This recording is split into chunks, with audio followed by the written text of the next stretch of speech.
Hey guys, how's it going? And welcome back. So in today's video, we're going to talk to you about getting out of the rut and things that you can do to get out of it. I read a lot of Facebook posts. People say, well, you know, I know all these songs. What's next? What can I learn next? Any ideas? Well, people can shoot you an awful lot of ideas, and sometimes those ideas, the guy is like, I'm not really a real fan of that guy. Is there anything else?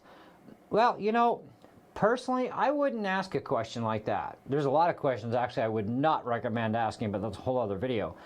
It is nice to ask, though, because it might give you some ideas, right? That's the thing.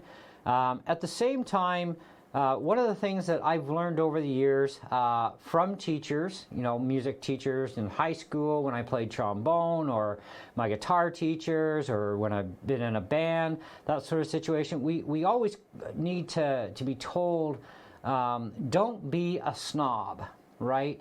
So don't knock music just because you might not like it, because there may be some songs within that genre that you actually will like. Like, there's a lot of music I've been listening to the last few years that I never thought I ever would, and it's like, man, that's actually pretty cool stuff.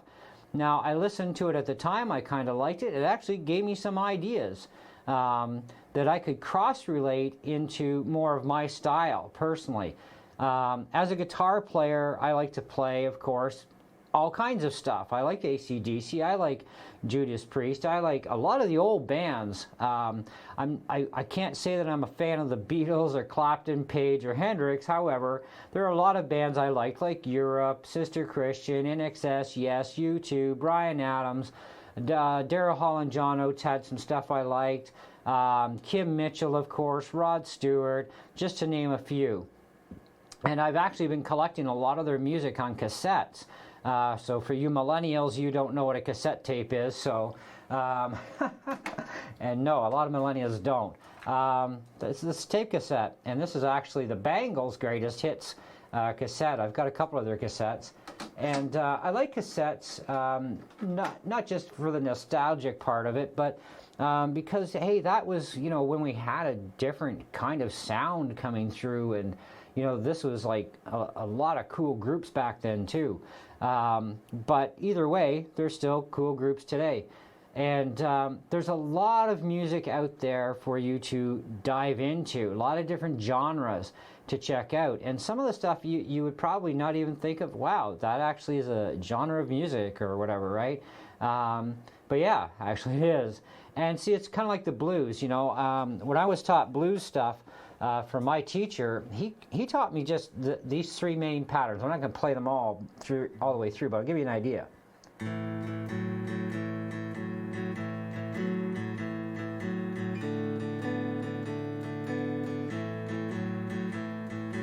Now that's one, and then this one was, and you play so many bars of that, so many bars of the next one down, so many of the top bar. And the other one was this one.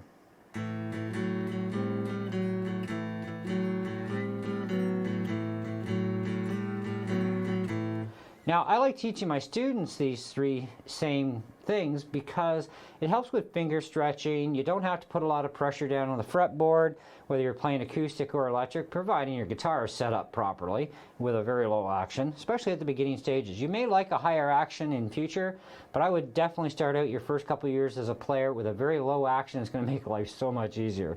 I still prefer low action today, but I kind of have in between a low and a middle action on my acoustic, where my electrics are either low or subterranean low, like to the point where the strings are almost ready to touch the frets, but they still won't buzz. I set up my own guitars, so I'm very, very picky on how I do that.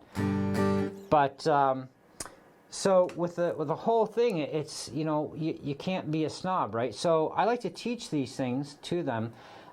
Because it gets you playing right away too. So as a beginner, if you're watching this video, you know, these are some really cool things to learn first, because it's already getting you playing. Now, something like that you can expand on, and believe me, it took me about 15 years before I ever even thought about going outside of these little boxes of playing this stuff, you know. And now I had already been teaching guitar by then too, because I've been teaching for over 25 years. And so I never really thought about it. And then I started thinking one day, well, what can I do that's different with this? I am tired of the boring humdrum of that pattern for myself. And of course, I'm teaching my students the same thing too. Distortion is king, okay?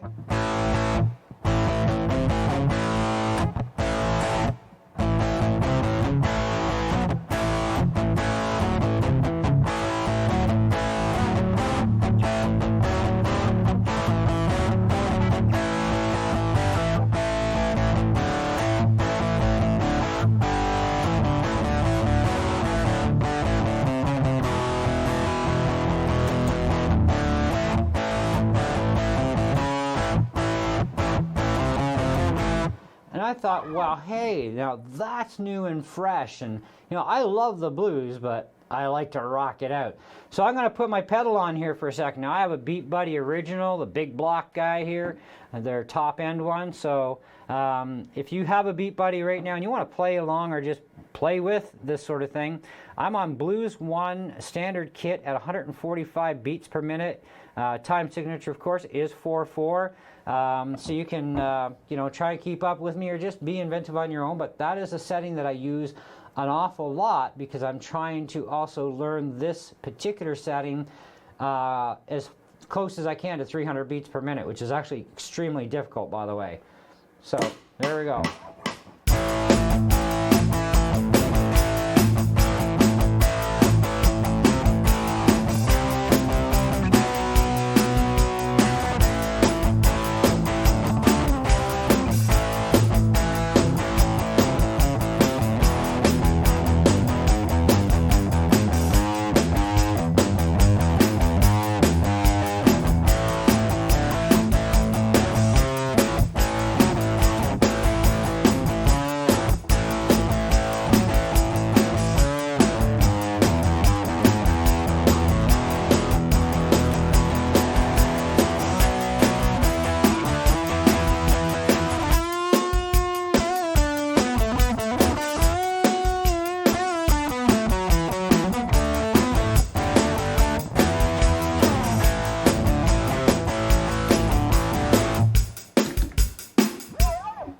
So that's something that, I've created and put together, and it's like, that is sick.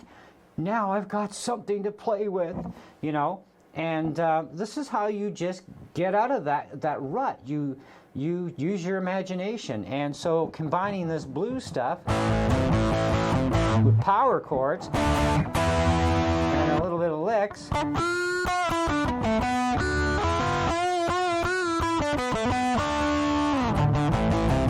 and bouncing back to this stuff, it can create a lot of fun and enjoyment for you. And you know what? This is all about practice too. You're taking stuff and expanding upon that to create new stuff, right? But at the same time, even if you're just noodling around because you're bored out of your tree right now, like a lot of us can be, this is great stuff to just sit around, play your guitar. And if you have a Beat Buddy, fine. If you don't have a Beat Buddy, download a drum beat machine and crank her up full blast. Let her rip in the house if you can. Unless you live in an apartment, you might want to keep it quieter. Or like me, I've got in-ears on, because I'm recording the video. But if I don't want to disturb anybody else in the household, because, sometimes I do like to kind of let it go waily in here, then I'll put on my in-ears and just let it wail and just... Because I'm actually hearing this pretty loud in my head.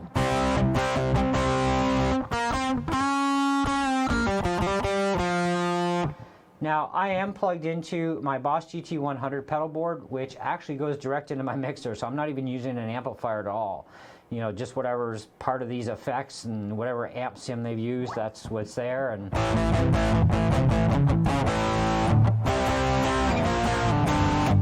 but if you have an amp and you have headphones, plug them in. In-ear monitors, even if you don't have a wireless in-ear system like I do, just even getting the in-ear monitor buds, like these are the Shure models. They're on my channel. for the model. They're really good for the money, and I really like them. You know, and I've blasted the daylights of these things through my head, and let me tell you, you can go deaf. But they sound great, you know, and they don't break up or anything. They're very clean, you know, so even your distorted signal is really nice. You know, and so I'll sit here and I'll do stuff like that. But if I'm not in the mood for distortion, you know, I'll take something like an acoustic simulator effect and just play chords.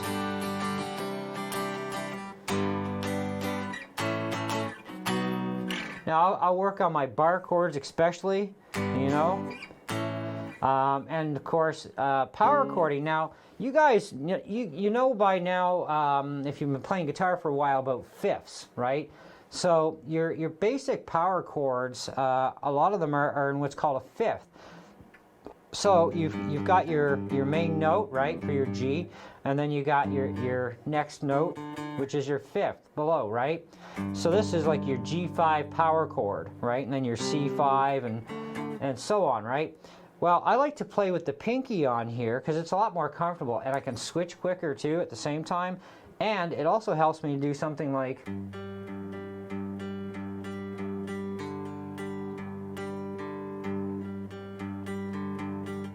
now if you don't play with your pinky, you get this. You're going to be actually doing a really weird curvature. That might not necessarily sound good playing an open D with that. But otherwise, you're kind of stuck with just these two strings, right? So I like to use all three strings because it is more comfortable and easier to do. I can still play the G5 or any of my fifths, but at the same time, if I want to take it a step more and round out that chord more, the note that's below that the pinky is going to go to is actually, in this case, a G and a G, right? And then the same as your A,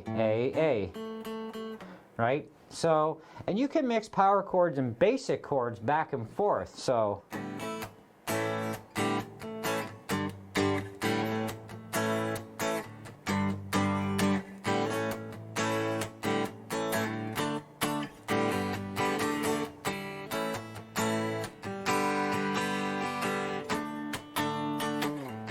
Now it does sound better distorted, of course, when you do that. Acoustically, not everything sounds great. So let's do this.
Okay, so you get the idea. These are things you can do, taking the chords you know. Now, part of practice, and what practice is taking everything you know and expanding, but just to get out of that rut of, oh, what am I going to do next? This is something you can do with a drum beat machine with you. because it is kind of boring playing without a drummer, okay? But a beat machine will really help you with your playing skills and your timing especially. One thing that all musicians need to always keep getting better and better at is our timing. Now, that beat is at 145 beats per minute at 4/4 timing. I can take that signature up even higher in speed, and still we're in 4/4 timing. So let's take this up to, you know what? Let's go to 200 beats per minute. Now this is really pushing the envelope a little bit, and let's see what happens.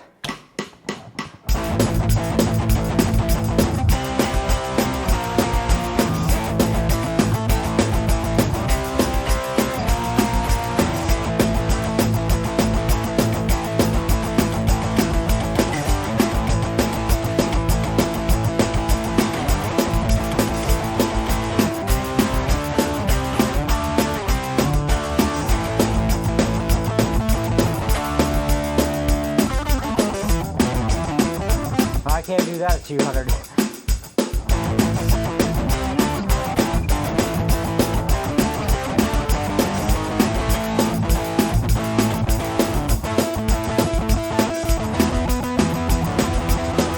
That gets messy now. 200 beats a minute is pretty quick. Right? So we dial that back just a little bit. Let's go 175.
So if you want to get faster at something and get better at it, even though I'm sure I made a bunch of mistakes, that's the way to do it. I mean, that is really intense even at 175, trying to keep up to that and, you know, doing all the,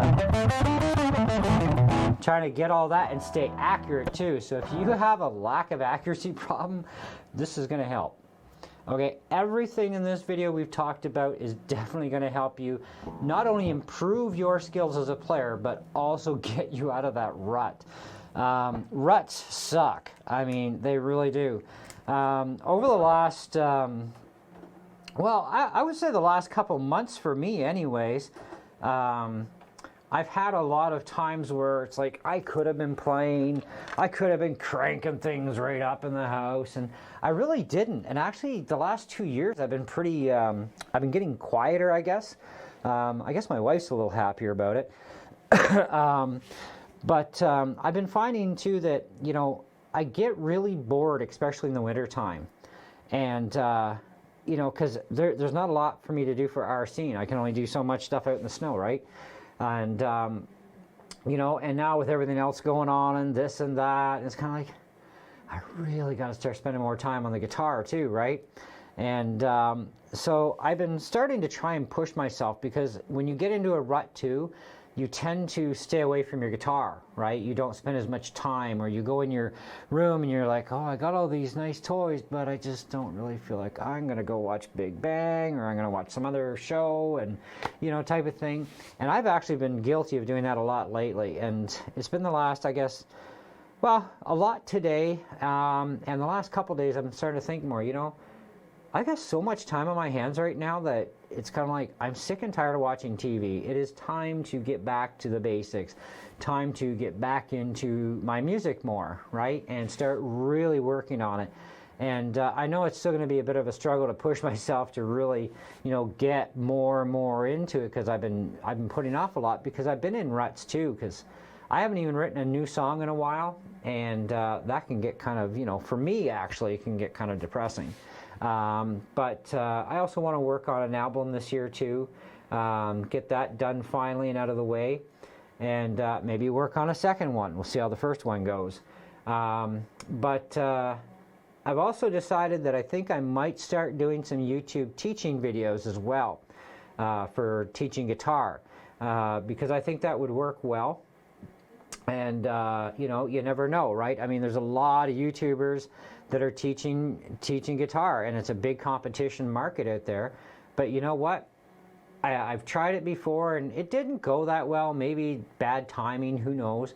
Maybe it'll go better now. So I'm going to try doing a couple videos on teaching and see where I can go. But I wanted to do this one today about getting through that rut, because sometimes when I get into a rut or a block, because I'm tired of playing the same boring stuff all the time, like I've got literally thousands of songs at my fingertips, and I'm like, I'm sick of playing this stuff, like I need new, I need fresh, I need to advance further, so this is kind of where I'm at. And I thought, well, you know what, I know how to get out of the rut, I just got to actually do it.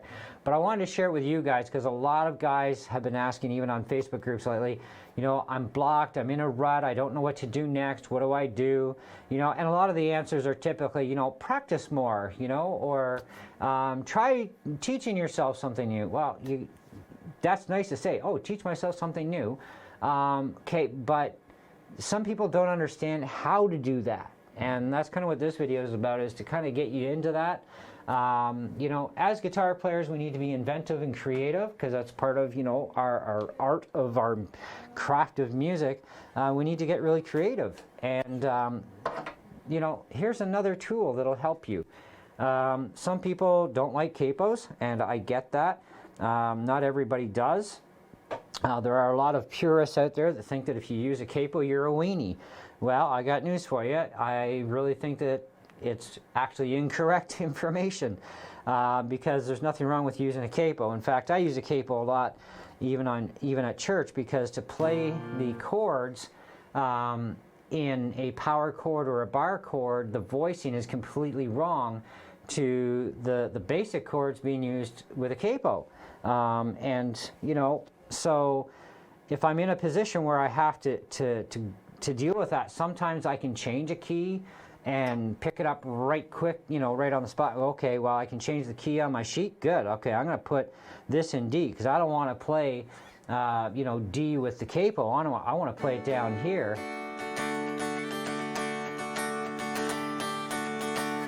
Because to me, that's the way I'm used to playing that particular song. But it's actually played with a capo for the music that we have. But it's just a matter of me going, okay, D, so change my key, D. Boom, no capo. Remember, no capo. And I leave the capo off. Something that's in A, for example. There are some songs that actually have to use the capo, because that's the way it was written. A song that we do at church actually is in A flat. And so if you don't know much about capos, just as a quick example, I've got a video on everything you need to know about capos, but just as a quickie here, if you do a G chord, for example, this is your G, so you're in the key of G, right? So if you need to get into A flat, you need to put the capo on the first fret. Now, that actually becomes a new nut, right? So it raises the pitch of everything here, right? But because of where you place your fingers, you are now in what's called the key of A flat, which for a guitar player, that chord that you're actually playing is a G sharp, but it is an A flat. If you Google dual fretboard, or even dual fretboard for guitar, just like that, dual fretboard for a guitar, and then click on pictures, you should come across a chart that has a picture of the fretboard on top, fretboard on the bottom, and it shows you the two stages of your fretboard of your guitar, so you can learn your notes of your fretboard better. Okay, so this is G sharp. But it's easy to figure that out. So you've got like E, right? And then you got F, F sharp, G, G sharp, A, right? So if you were playing a G sharp or an A flat power chord, you play G sharp, which is your A flat, right? But if you actually need A, then you play the A power chord, right? But when you're using a capo, things work a little differently. You just go like here, and you go, okay, here's my G, and my A.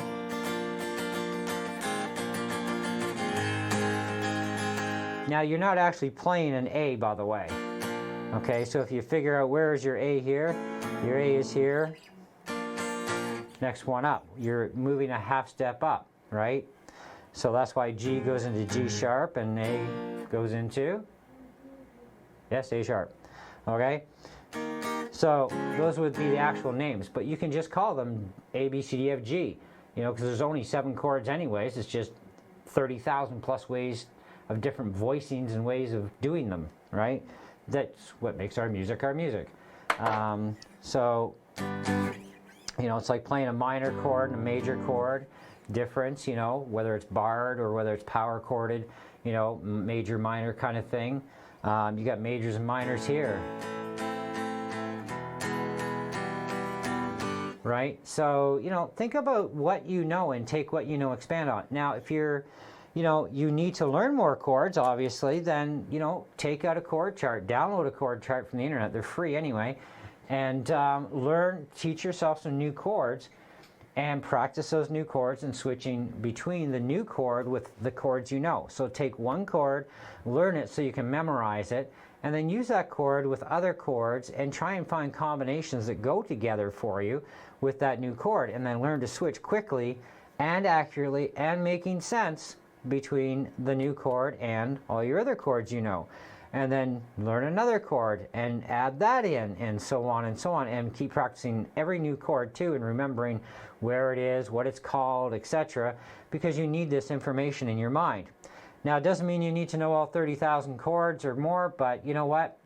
Learn as many as you can. I personally have over 500 of them plugged into my head, and trust me, that's a lot of information to have in your brain to recall at any time, but it's also taken me years to memorize all those chords, and I'm still learning and teaching myself new chords all the time. I have a program that I'd like to highly recommend to all guitar players. It's called Guitar Chords Compass. This program is an awesome program, so whether you're a left-handed guitar player or a right-handed guitar player, it does not matter. You can go to the settings area in the program and click on whether you're a lefty or a righty. It covers tuning styles. Now, if you buy the program, you get to unlock it and use the entire thing. I bought the program. It wasn't that expensive. So Apple for the App Store and Google Play for the Android guys. But it also has a Mac version on the Apple Store. So if you have like an iMac or a Mac laptop, they have it for that as well. So it's iOS, Mac. I don't know about Windows side. You'd have to check the Windows Store for this program as well.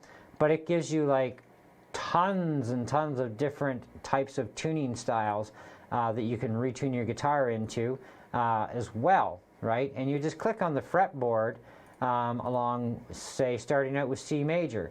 You know, is there anything on the first fret? Well, yes, there's a lot of different voicings of C major on the first fret. And then you click on the second fret, and it's going to give you a bunch more. There's 20 chords in the second position for C, 23 in the third, and so on. And if there isn't any, of course, like there is absolutely nothing on the sixth for C major, it shows you nothing in the window for chords.